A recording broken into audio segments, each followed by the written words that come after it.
Hey, my name is Jake Nicholson. Welcome to my YouTube channel. We've got the first real bad property data of 2026 here from the Halifax.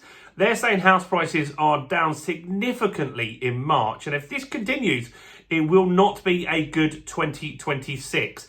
So in this video, I'm going to give you a region breakdown as well. There are still some areas that are doing very well in the UK, but also others where house prices are down, two in particular that stand out. Other areas really aren't keeping up with inflation. And now with the war, is it a war? Is it a ceasefire? Who knows at the moment? But that also puts a lot of uncertainty in the market as well. So in this video, we're going to unpack all of this, including the new expectations on how many interest rate increases we'll have in 2026 as well. So before we jump into that, if you're new around here and you haven't done already, do subscribe to my channel over there and hit that bell notification. Join over 50,000 subscribers who get all the latest house price news, interest rate news, property investing tips, and much, much more. And if you can help me get some views on this video, your part in that is simple. All you need to do is smash like, tickle like, do something to that like button. That really helps with the YouTube algorithm, and that really does help the channel grow. So thanks to everyone that does that. So, a crazy few days, if you ask me. We've had a ceasefire with Iran, which doesn't really look like it's going to hold at the time of recording this. The Strait of Hormuz was open. People were going to be paying £1 million to get a boat through. Now it's closed again. That might have changed already by the time you watch this as well. And that's giving a lot of uncertainty in the markets. And because of that, mortgage rates have gone up significantly already since the war started. 2-year average and 5-year average deals are up more than 1%, even though the Bank of England haven't increased rates at all yet. And that is a real problem. Already with the short period that we've had this prolonged increase in energy costs, that's going to be inflationary as well. And that just means people are just sitting out the market now because they don't know, is Donald Trump going to actually get this war ended, or is it going to be something that carries on for months and months and months? And that is not something people want to deal with. They just want to wait for more certainty, and that's when the market should pick up again. So this data is from Halifax. We get 2 lots of main house price data every month.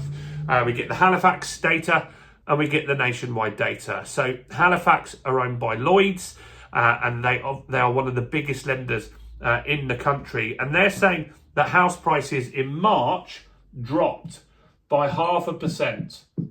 This is sold house prices down. That is not insignificant. 0.5% down in just 1 month. If you carry on like that, you're going to have 6% down in a year. Could even get worse than that at some point. So this puts the average house price in the UK with their data at 299,677, down from 300. So yeah, they broke the 300 mark at the beginning of the year. And so far, this year did start fairly well. We had a lot of people that were just holding back on purchases because of the budget last year. Do you remember we had the mansion tax going through? We had the property tax. Is there going to be any changes to stamp duty? That just slowed down the market. This is what we're going back into, isn't it? We've got a real uncertain time at the moment because, yeah, is the war going to end next week, or is it going to carry on and start up again? On an annual basis, house prices are up a smidge, but not much. They're up 0.8%. So in real terms, when you've got 3% inflation, house prices are down. So when things do eventually pick up, at some point they will, then affordability is going to have improved for some people. So what about rate cuts? That's not likely to happen now in 2026. In fact, the markets are now predicting that the Bank of England will increase rates once this year. Now that's better, but it's still not great. A couple of weeks ago, they were expecting it could go up 4 times. 5-6 weeks ago, we were expecting 3 cuts, which is how wildly this stuff is changing at the moment. And that's the problem. Because of all this uncertainty, you've got your mortgage rate that's now 1% higher. Buyers just aren't going to be coming into the market. Now, we haven't got the right move data yet that says how many new buyers are asking prices up or down. We'll get that in the next week or so, and I'll share that with you as soon as that comes out. But it's got to be down, hasn't it? There's got to be less buyer inquiries at the moment. Now, don't get this wrong with a video I made recently. Mortgage approvals were up in February, and that was because this stuff hadn't happened yet. So those buyers are in the market. A chunk of them commented on some of my videos and said, yeah, we've already got a deal that's 4%. So we're going to proceed and carry on the transactions. But it's the new people coming up behind them that's the problem. It's the new inquiries, the new viewings. They are going to be really slow because of the war. Other things you've got to consider as well. In the last few weeks, 1,500 mortgage products have been removed from the market. We had 6,500 products. We've now only got 5,000. That might take out some specialist products and services.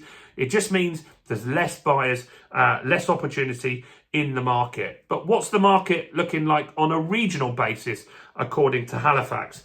Well, Northern Ireland is still really strong.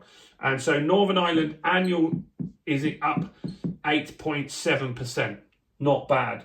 Scotland is also up as well on an annual basis, 4.4%. Wales is up 1.6%. And there's 2 areas that aren't doing great. The southeast of England is down on an annual basis now, 1.9%. Not great there, is it? So that's not great. And London as well is down on an annual basis, 1.2%. That's better than it has been though, because London has been really bad, and central London has been down over the last few years as much as 25%. So in summary, what Halifax are saying is house prices are down. They're down in March. They expect the market to be slow for the next few months, but it could bounce back very quickly if a ceasefire actually holds, if oil prices start to actually stay down, and then you start seeing that at the pump. And that also means that transportation costs are down, so food costs don't have to spike again.